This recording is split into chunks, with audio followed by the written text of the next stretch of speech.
நம்ம செய்கிற ரெசிபிக்கு ஃபஸ்ட்டு கமெண்ட் பண்ணுறது நம்மளோட குழந்தைங்க தாங்க. இன்றைக்கி மொறுன்னு நல்லா டேஸ்டியான ஆப்பம் தான் செய்ய போகிறோம். என் பசங்களுக்கு ரொம்பவே பிடிச்சிருந்தது.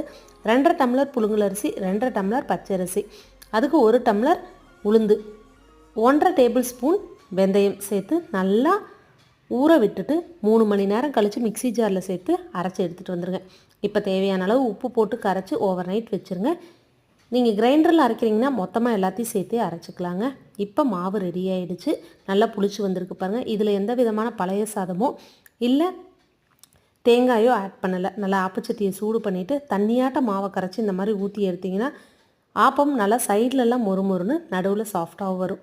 உங்களுக்கு ஆப்பம் பிடிக்குமா சொல்லிடுங்க. என் குழந்தைங்களுக்கு ரொம்ப பிடிக்கும். எப்பவும் சிகப்பரிசியில் தான் செய்வேன். அது இன்றைக்கி தீர்ந்து போனதுனால நார்மல் அரிசியில் செஞ்சுருக்கேன். சேனல் பிடிச்சா சப்ஸ்கிரைப் பண்ணிக்கோங்க. இதுக்கு சைடிஷ் தேங்காய் பால். தேங்க்ஸ் ஃபார் வாட்சிங்.